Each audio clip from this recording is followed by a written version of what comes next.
Assalamualaikum, selamat siang pemirsa. Saatnya kami memperbaharui informasi untuk Anda di 43 News kali ini. Bersama saya Meliana, inilah 43 News selengkapnya. Sejak 17 Maret 2020 yang lalu, warga 43 sudah melakukan hashtag di rumah aja mengikuti arahan dari pemerintah. Karena untuk memutus rantai penyebaran COVID-19 yang sedang menjadi musuh dunia saat ini. Walaupun di rumah aja, hal ini tidak menyurutkan rasa belajar yang tinggi dari warga 43 karena tetap diadakannya kegiatan belajar mengajar dari jarak jauh atau distance learning yang tentunya setiap hari diisi oleh kegiatan-kegiatan positif dan bermanfaat yang tujuannya untuk menambah wawasan. Bersama saya sudah ada rekan Firdiansyah dan rekan Randi Raharja yang akan melaporkan langsung dari wilayah Jawa Tengah dan Jabodetabek bagaimana warga 43 di sana melakukan kegiatan saat distance learning ini. Informasi pertama datang dari wilayah Jawa Tengah oleh rekan Firdiansyah. Ya, rekan Firdi, informasi yang saya dapatkan selain kegiatan belajar mengajar yang dilakukan di sana, warga 43 di sana juga melakukan hal-hal positif dan kreatif. Apa saja hal-hal itu? Apakah ada kendala dalam melakukannya? Ya, rekan Firdi, silahkan. Baik, terima kasih rekan Meli dari studio. Seperti yang kita ketahui, PSBB ini sudah berjalan cukup lama dan kegiatan distance learning ini terus berjalan dengan baik meskipun ada beberapa kendala yang dihadapi oleh siswa seperti susahnya mencari sinyal, terkendala dengan paket internet, dan juga rasa jenuh yang mereka rasakan di masa seperti ini. Untuk menghilangkan rasa jenuhnya, mereka melakukan beberapa kegiatan positif yang telah kami rangkum dalam bentuk video berikut ini.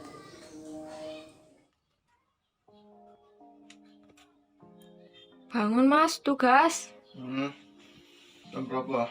Jam 7:30. Aduh.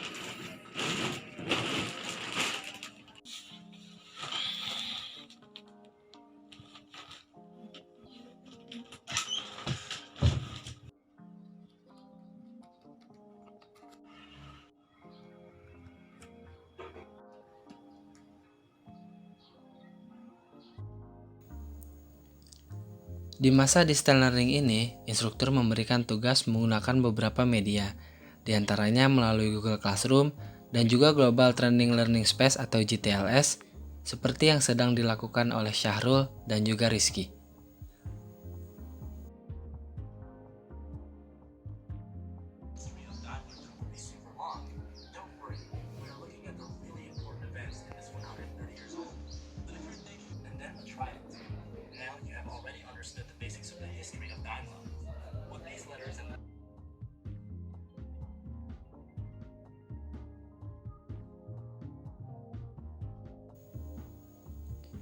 Dengan metode distance learning ini, siswa jadi memiliki lebih banyak waktu luang yang bisa mereka manfaatkan untuk melakukan berbagai kegiatan positif seperti yang dilakukan oleh Yusril.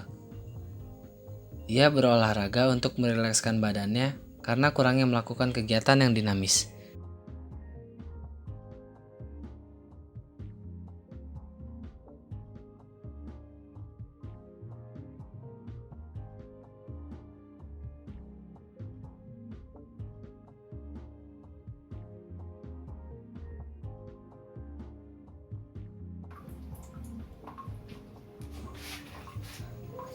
Dan ada juga Jevanya Adi Nugraha yang sedang melakukan perbaikan pada listrik di rumahnya.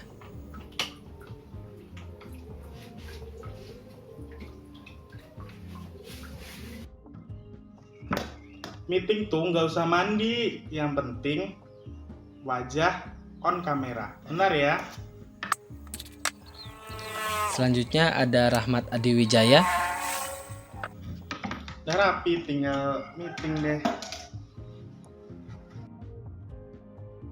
Susah sinyal guys, yuk kita cari sinyal dulu. Diduga kesusahan mencari sinyal ketika sedang melakukan kelas online, ia nekat memanjat pohon yang tinggi di belakang rumahnya. Mana sinyal susah banget lagi.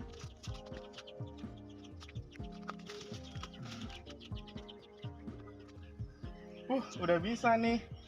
Halo guys. Hai.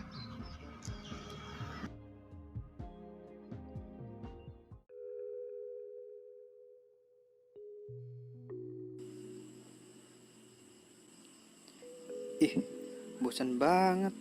Tiap hari cuma baca materi pelajaran mulu. Kalau kayak gini, aku harus cari kegiatan lain. Tapi apa ya? Oh iya, ngecat tembok agar rumah tambah indah. Oke, kita lakukan.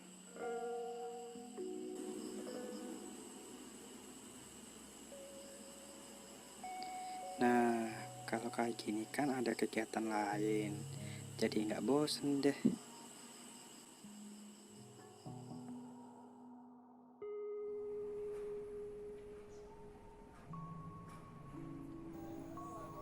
Dan terakhir ada Ilham Sulaiman. www.learningsystem.mercedes-benz.com. Oke. Yang diduga stres berat dikarenakan paket data internetnya yang habis ketika sedang mengakses GTLS.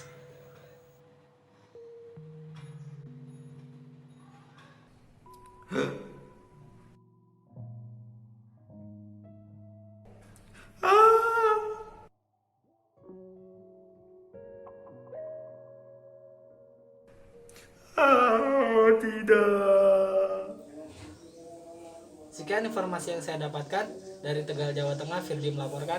Kembali ke studio, Meli. Terima kasih rekan Firdi. Sekarang kita beralih ke informasi kedua, yaitu di wilayah Jabodetabek oleh rekan Randi Raharja. Rekan Randi, bagaimana warga 43 di sana mengisi waktu belajar saat distance learning? Apa saja kegiatan yang dilakukan? Rekan Randi, silahkan. Terima kasih rekan Meli. Kali ini saya akan bertanya kepada beberapa siswa 43 yang ada di wilayah Jabodetabek. Apa saja yang mereka lakukan dan bagaimana keadaannya? Mari kita saksikan. Siswa yang pertama ini sedang apa ya? Sepertinya menarik. Are V6 and V8 gasoline engines that have superseded the predecessors, the M272 and the M273.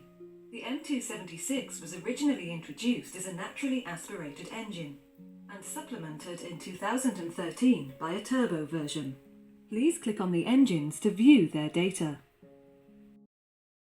Biasanya ngapain ketika distance learning ini? Distance learning ini saya biasanya ngerjain GTLS. Menurut saya GTLS itu interaktif dan menarik. Banyak materi yang disediakan, ada bentuk video dan audio. Terus banyak bahasa juga, tapi sayangnya Indonesia belum ada. Selain itu, kekurangan lain dari GTLS adalah kadang terjadi kesalahan teknis di mana materi tidak dapat diselesaikan. Tetapi secara keseluruhan, GTLS itu sangat membantu dan menarik dibanding membaca buku.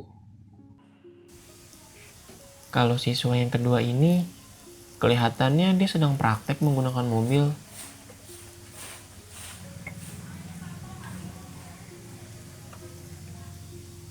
Wah, dan sekarang dia praktek menggunakan kipas angin. Bodi kipas isinya. Lalu, dia juga praktek menggunakan sepeda motor. Banyak sekali ya pilihan barang yang bisa dipakai untuk praktek. Apa sih enaknya distance learning? Untuk keenakannya itu waktu ini fleksibel ya. Bisa milih waktu yang nyaman untuk belajar. Terus bisa punya banyak waktu untuk mengeksplorasi hal lain. Lalu bonusnya itu bisa punya waktu istirahat yang lebih banyak karena fleksibelnya waktu. Dan juga bisa bikin konten. Kalau siswa yang ini kira-kira lagi ngapain ya dengan HP-nya?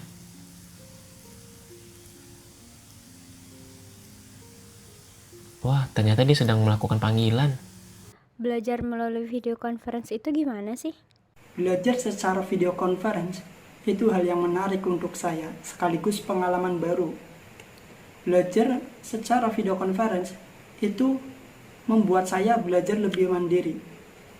Namun, yang sering saya hadapi ketika belajar secara video conference, yang pertama, awal-awal itu sulit cara penggunaannya. Apalagi kita pernah menggunakan beberapa aplikasi. Yang kedua, memerlukan waktu yang lama untuk bergabung. Dan yang ketiga, terkadang suara tidak jelas. Apalagi sering suaranya itu terputus-putus. Dan yang terakhir, karena saya menggunakan HP, jadi ketika instruktur menampilkan sebuah gambar di HP saya tidak mau support sehingga tidak tertampilkan. Siswa yang ini serius banget laptopnya. Baca apa ya dia?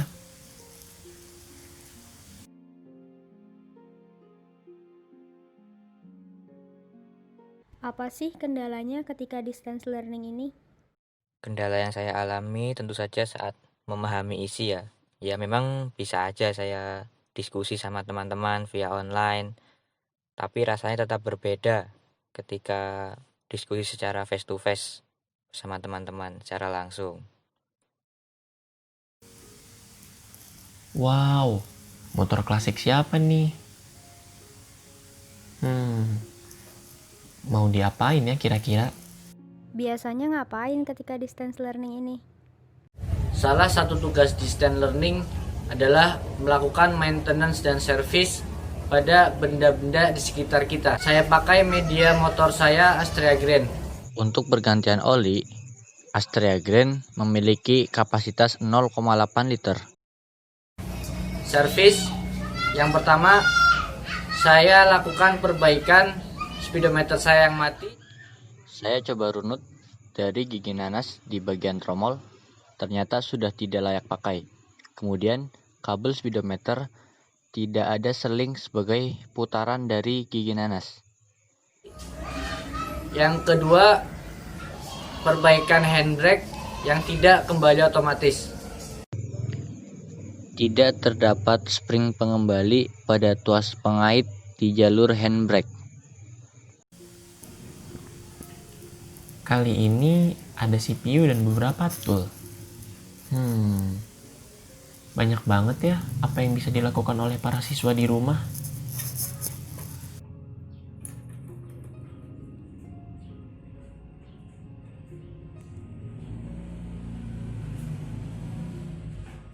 Hikmahnya dari masa pandemi dan distance learning ini apa? Hikmah dari pandemi ini yaitu kita lebih menjaga kesehatan diri kita sendiri, kesehatan keluarga, dan kesehatan lingkungan dengan mencuci tangan dan menggunakan masker. Dan pembelajaran daripada distance learning atau work from home yaitu kita lebih mengasah skill selain di bidang otomotif, dan juga kita lebih menghargai setiap pertemuan dengan teman-teman atau dengan instruktur. Itulah kesaksian dari beberapa siswa. Banyak hikmah yang dapat dipetik dari kondisi ini. Walaupun mereka di rumah aja, tidak menyurutkan kegiatan belajar mengajar atau distance learning. Justru banyak hal yang bisa dilakukan dengan memanfaatkan teknologi yang ada. Saya Randi Raharja, melaporkan dari Bogor. Kembali ke studio rekan Meli. Terima kasih rekan Randi Raharja. Informasi tadi sekaligus menjadi penutup perjumpaan kita kali ini.